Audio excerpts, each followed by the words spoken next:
जैसे जंगली सिंह के नेत्र है, ऐसे ब्रह्मचारी के नेत्र, तो उसके नेत्र में पावर होता है, एक दबाव पक्ष होता है। वो जिस पर नेत्र डाले तो एक बार रुक जाए सामने वाले के। ब्रह्मचर्य का ऐसा पावर है। देवलोक सहित समस्त देवता उसे नित्य नमस्कार करते हैं जो ब्रह्मचारी होता है। बच्चा है, अगर वो वीरपात करता है तो वो इसी स्थिति को, आप नहीं, हजारों ऐसे बच्चे हैं, हजारों, आप ही अकेले नहीं हैं।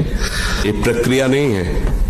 गृहस्थी में संतानोत्पत्ति की प्रक्रिया शास्त्र विधान से की गई है, जिससे भगवान की सृष्टिजनक पूजा का हेतु होता है। तो इसका कारण हो गया कि फसल पकी नहीं, आपने नष्ट कर दिया। अगर 20 वर्ष तक ब्रह्मचर्य ठीक रखे और फिर गृहस्थ में जाए ब्याह करके और फिर स्त्री सहवास करे, उसको कुछ नहीं बिगड़ने वाला। ब्रह्मचर्य की बात, इसलिए बहुत सावधान रहिए। अपने कान को संभालिए, जबान को संभालिए, नेत्रों को संभालिए। इन 3 से ही साधना बनती है और बिगड़ती है। नेत्र गलत देखेंगे, जबान गलत बोलेगी, कान गलत सुनेंगे तो आपका गलत चिंतन होगा, गलत क्रियाएं होंगी। और आप सत्य सुनोगे तो सत्य भगवान की प्राप्ति कराता है। ब्रह्मचारी हो, बोले ब्रह्मचारी चश्मा लगा, ब्रह्मचारी बोले प्रेशर की गोलियां खा रहे, ब्रह्मचारी मच्छर नहीं उड़ रहे ऐसे, और ब्रह्मचारी लारवेरी नाम भले ब्रह्मचारी, भाई हमें तो नहीं पता कि ऐसा भी ब्रह्मचारी हो। ब्रह्मचारी मतलब ज्वलंत शक्ति।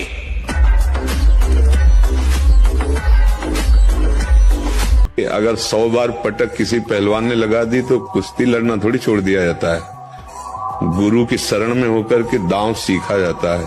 100 बार तो तुमने गिराया, अब थोड़ा दूध पिएंगे और दंड बैठक और बढ़ाएंगे, और गुरु की शरण में होकर वो हाथ सीखेंगे जिससे पटकेंगे। ऐसे ही अभी मन पटक रहा है, मन ही तो पटक रहा है। मना कष्टानि इंद्रियाणि प्रकृति स्थानि कर्षति।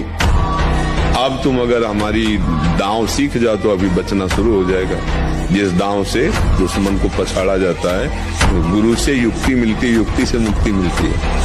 भगवान का तिलक नहीं है, दुनिया की ओर भौ बनवाए घूम रहे हो, तो इससे कोई सुंदरता है क्या तुम्हारी? दुनिया की चाहे जितने भी श्रृंगार कर लो, जब तक तुम्हारा ब्रह्मचर्य ठीक नहीं, चरित्र ठीक नहीं, भजन ठीक नहीं, तो तुम्हारे चेहरे पे आकर्षण नहीं होगा। पक्का बहुत बुरा लगता है चेहरा, जो विषयी चेहरा होता है ना, पाप करने वाला, पापाचरण वाला, चाहे जितना पाउडर थोप लो, चाहे जितनी भौं बनवा लो, दूर से दर्शन में सुख नहीं मिलता। और जो सात्विक चेहरा होता है, शत्रुगुण भजन परायण है, वो भले कैसे भी हो, उनके दर्शन में सुख होता है, आत्म सुख होता है। विषय भोगने की लालसा मन तुम्हें देगा, तुम अस्वीकार करो, क्योंकि भोगने से जैसे अग्नि में घी डालने से अग्नि और प्रज्वलित होती है, ऐसे इंद्रियां और बलवान होकर भोगों की तरफ तुम्हें घसीटेंगी। तुम्हें शांति प्राप्त नहीं हो सकती। अकस्मात किसको हुई है आज तक? आज जो सत्संग में बैठा है वो अगर इन गलत क्रियाओं को करता है तो वृंदावन धाम को साक्षी करके कसम खा लो, आज से स्वयं में कोई भी ऐसी असत क्रिया हम नहीं। ये देह नष्ट होने वाली वस्तु है, इसी से हम अविनाशी पदवी प्राप्त करेंगे। 2 महीना सच्चाई से ब्रह्मचर्य रह के देख लो, 2 महीना। अगर आपकी जैसे गिलहरी नहीं टिलटिलाती है, ऐसे पूरे शरीर में ऊर्जा शक्ति आपको दौड़ती नजर आएगी। ब्रह्मचारी के पैर ऐसे पड़ते हैं जैसे आग में कोई चलता हो। आग में कैसे चलता है, ऐसे उसके पैर पड़ते हैं। ओज तेज ब्रह्मचारी। ये को कायरता मत करो, मेरे से तो होने वाला नहीं, मैं कर नहीं सकता, ऐसा नहीं। हम भगवान के अंश से कुछ भी कर सकते हैं। हमें अपार पावर है, हम अपनी पावर को जाने और जागृत करें।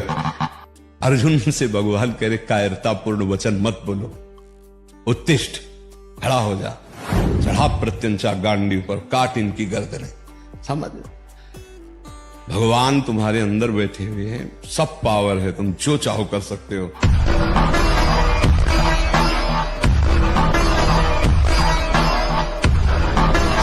कौन सुंदर है?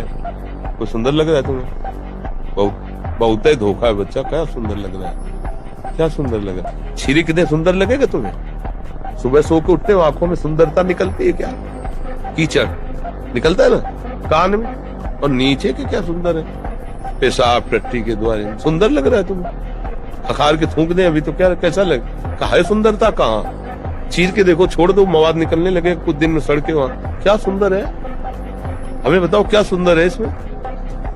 जानकी जी से वाल्मीकि रामायण में हनुमान जी महाराज कहते हैं, माता प्रभु ने आज्ञा नहीं करी, मैं आपको पीठ में अभी बिठालता और इसके 10 मुंह थप्पड़ से तोड़ करके इसको बंदी बना के इसको रानियों सहित भगवान के चरणों में डाल देता, अभी पूरी लंका को अकेले विध्वंस करके इसके 10 मुंह थप्पड़ से तोड़ के रावण के, और आपको पीठ में बैठाल के ले, लेकिन प्रभु ने आदेश नहीं किया।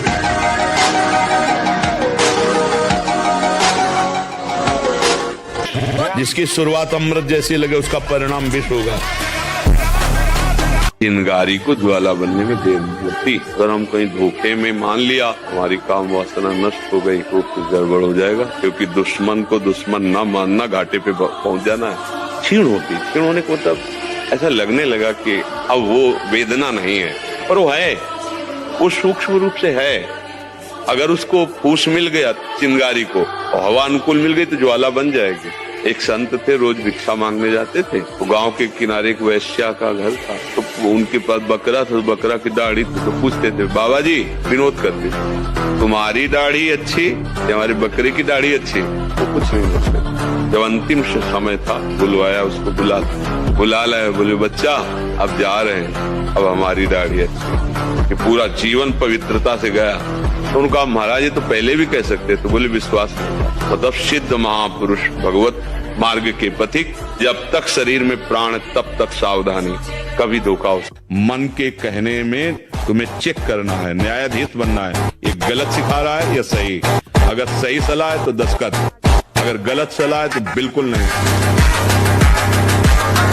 ऐसा थोड़े होना चाहिए कि हम 4 बुरे आचरण करने वालों को देखकर हमारा मन बुरे आचरणों में चला जाए। ये तो बहुत गलत बात है भाई, ये इस बात का सपोर्ट नहीं होना चाहिए कि हमारे 4 दोस्त गलत हैं तो मेरा मन गलत करने को करे, ऐसा करेगा, ये तो बहुत गंदी बात है। मन करे लेकिन तुम कभी मत करना, तुमको हिम्मत रखना, गलत आचरणों में नहीं। विद्यालयों में ब्रह्मचर्य की तो शिक्षा नहीं दी जाती, और एक शिक्षा जुड़ गई है कि आप ब्रह्मचर्य छीण करें तो कोई हानि नहीं है, ऐसा डॉक्टर बताते हैं, ऐसा उनको उपदेश मिलता है प्रायः। ऐसा जो उत्साह बढ़ाने वाले लोग हैं वो भी कहने लगे, सर्वनाश कर दिया बच्चों का। तो ये तो बहुत धन्यवाद का विषय है कि आप उनको बैठाल करके ब्रह्मचर्य के विषय में बताएं। और ब्रह्मचर्य के लिए व्यायाम अति आवश्यक है, जैसे बिल्कुल सीधे देहाती व्यायाम दंड बैठक। अगर आप ठीक से ब्रह्मचर्य नहीं रहेंगे तो आप इसका जोरदारी से पालन नहीं कर पाएंगे। मान लो 500 बैठक लगाए और 100-200 दंड लगाए तो अपने आप आपका वीर्य जो है वो संचय होने लगेगा।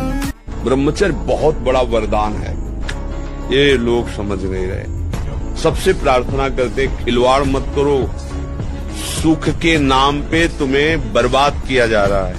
ये मन तुम्हारा तुम्हें सुख का प्रलोभन देके तुमको नष्ट करके अपने अधीन कर रहा है। पराई माता बहन का अवसर भी आवे तो भी ये बस ये कि आप हम प्राण त्याग सकते, लेकिन हम गलत आचरण नहीं कर सकते।